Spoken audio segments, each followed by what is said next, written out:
Donald Trump, of course, has tried every possible option to end the shutdown. He's blamed Democrats. Not only, not only is Trump not trying to negotiate an end to the shutdown, he's now using it as a way to squash things he doesn't like, touting his shutdown as an unprecedented opportunity to cut more Democratic priorities. Hatred of immigrants, contempt for the truth, greed, and the abuse of power. We are fighting those same evils today. And we need to be clear, shamelessness is not and will never be a superpower. It is the mark of a villain. Kidnapping children is not what great nations do. Stephen Colbert and Jim Carrey don't just roast Donald Trump, they turn his presidency into a full-blown cinematic disaster. Trump charges through politics like an improv actor who forgot the script but refuses to leave the stage. Colbert's sarcasm slices deeper than policy, and Carrey's chaos lights up the wreckage. Together, they expose his presidency not as history, but as comedy on fire, a spectacle too wild to parody because it already parodies itself. Well, I tell you, folks, I definitely did not call this one, but evidently The Late Show has outlasted the United States federal government. We're still open, and they done shut down. But you know what? Maybe this is a good thing. You know, the government hasn't been working that great lately. We have a president who started out when the country was together and had a wonderful leader, and he is tearing us limb from limb. Well, destroying every institution. Let's talk about this Donald Trump, even though we don't want to. Let's bring it on the panel for this. He's a car salesman.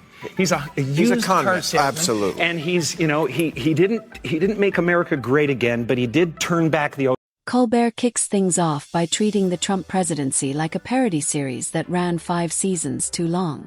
He barely needs to exaggerate, the material does that itself. Every policy rollout feels like a sketch gone wrong. Every press conference a live blooper reel. Trump struts around the world stage like it's his personal reality show, full of dramatic pauses and zero self-awareness. Colbert's genius is showing Trump not as a villain, but as a performer lost in his own act, mistaking applause for achievement and chaos for charisma. Government shutdown. This has happened many times before, even since we've been doing this show. There's a process that you follow. When a shutdown starts, people are what's called furloughed, okay? They don't come to work, they're not paid, but when the shutdown's over, everyone gets their job back, often with back pay. But now, Trump is threatening to use this excuse to fire a whole bunch more people from the federal government, posting, "Republicans must use this opportunity of Democrat forced closure to clear out." Jim Carrey takes that idea and blows it wide open. His humor is physical, fearless, and perfect for the human caricature Trump has become. Every outburst becomes theater. Every tantrum becomes art. When Carrey mocks Trump's grandiosity, it's not imitation, it's revelation. The gestures, the need for validation, the obsession with optics, all of it turns into comedy gold. Carrey doesn't create satire. He just reflects Trump honestly, which is somehow funnier than the news. Almost half of America at this moment believes there is a sinister deep state diabolically plotting to what? Give them health care? We in America are misinformed. Reality shows have warped our idea of what a hero is, or what the... Together, Colbert and Carrey make Trump's presidency look like a script written by chaos and edited by irony. The jokes land because they're true. Trump improvises policy like a comedian riffing to a crowd he doesn't understand, turning serious issues into one-liners. Colbert exposes the absurdity with precision, showing how every controversy feels less like strategy and more like improv gone wrong. The comedy doesn't need exaggeration, it creates itself. Keep in mind, my friends, Republicans control all 3 branches of government, including both chambers of Congress, but somehow, none of this is their fault. The Democrats should know that they put the White House and the president in this position. And if they don't want further harm on their constituents back home, then they need to reopen the government. It's very simple. Pass the clean continuing resolution, and all of this goes away. Wow, that is weirdly. Carrey amplifies the madness by showing how Trump's personality devours logic. He's not a leader, he's a brand that refuses to shut up. Every statement is a billboard for his own myth. Every contradiction sold as confidence. Carrey's exaggeration becomes clarity. Where Trump stumbles into chaos, Carrey weaponizes it, turning confusion into a mirror that reflects the absurdity right back at him. Jim Carrey takes on Donald Trump. This whole thing has brought back my 8-year-old self. It's been a gift from God. It's like literally like brought me back to 8 years old, where I used to sit in my room. Trump is toast.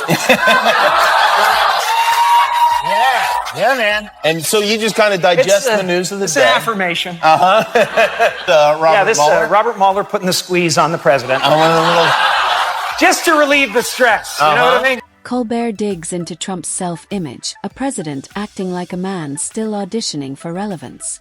Trump treats the Oval Office like a green room, turning policy announcements into cliffhangers. Governance has become entertainment, and the camera must never stop rolling. By 2025, politics feels like a long-running spectacle. Colbert mocks how briefings resemble late-night monologues, complete with applause breaks and moral confusion. The line between politics and parody has vanished, and he stands on the ruins laughing. Not everything gets defunded in a shutdown. For instance, Trump's military deployments to major cities will continue, as will his immigration crackdowns and deportations. Come on, why are we keeping only the unpopular parts of government? You don't see Disney launching a new Star Wars spin-off, Baby Jar Jar? The Trump administration is using some taxpayer-funded government websites to push their own political messaging, which many are saying is illegal. Carrey paints that madness literally. His explosive artwork captures the mania of Trump's America, echoing everything Colbert verbalizes. Comedy becomes prophecy. Trump isn't leading, he's performing. Every contradiction becomes content. Colbert exposes the slogans, the deflections, the branding over truth routine. Carrey turns Trump into a character who wandered out of a sketch and accidentally became president. Their satire doesn't insult, it reveals. Never. You want to see something interesting? Everybody is saying, well, not everybody's saying. I sound like Trump now. Everybody's saying. Everybody's saying. Got down here saying. There's a guy under here saying it. The voices in my head are saying. Yeah. People are saying. That's his thing. People are I've been on the receiving end of one of the tantrums. I met with him twice. And what'd you do? Well, I told him no 3 times to his face. He took it well the first time. It was the second and third times he didn't take it so well. Right. Over the health care issue, when I tried to explain to him what I thought were the problems with the bill and Medicaid and the exchanges and Planned Parenthood. And the second time I told him, he said, well, I told him I was opposed to the bill. And he said, why? I said, this was on a Thursday. And he said, why? He said, why? I said, well, for the same reasons I told you on Tuesday, 2 days before. And then I went through the issues, and he cut me off, and he said, you're going to destroy the Republican Party. I'm going to blame you. It's your fault.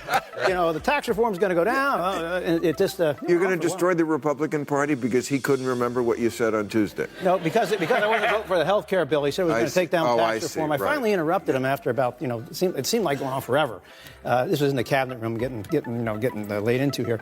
I said, Mr. President, you telling me that this... You said Mr. President? Yeah, of course. The blend of Colbert's intellect and Carrey's chaos becomes a perfect comedic storm.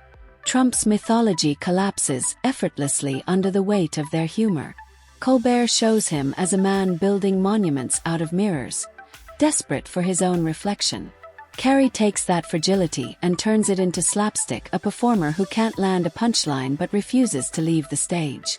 Their satire becomes a mirror, then a hammer.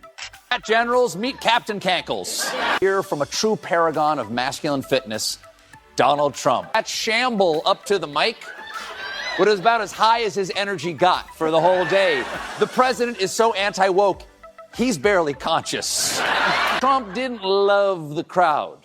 I've never walked into a room so silent before. That's the tradition. They're supposed to be non-partisan. As the year unfolds, the Trump presidency becomes an endless open mic night.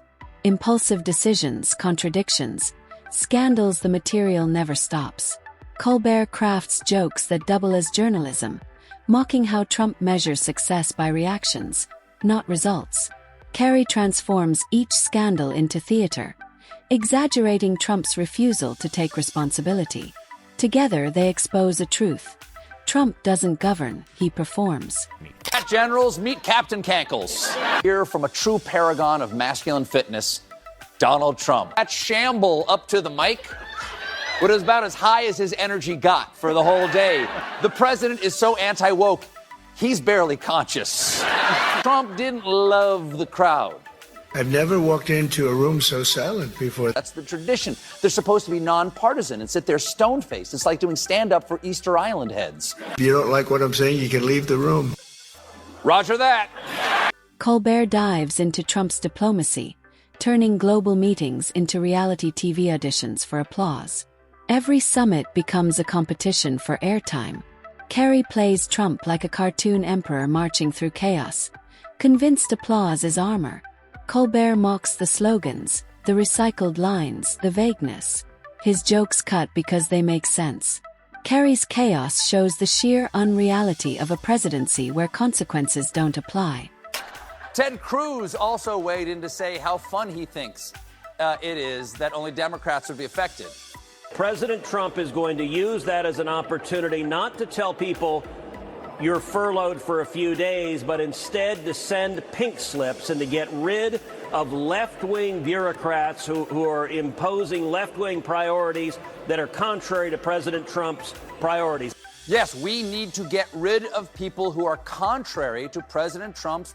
Carrey goes full visual sketching, painting, performing Trump's madness. His caricatures feel like psychological X-rays. The smiles, the empty eyes, the posture of power unmoored from principle. Colbert's wit breaks down the absurdity while Carrey dramatizes it until no one can deny it. Trump's obsession with historic greatness becomes their favorite target. One turns it into analysis. The other turns it into performance art. Watch this week. What I kept thinking was, it all comes down to this case of narcissistic personality disorder. We've all talked about it since you've been on the public scene.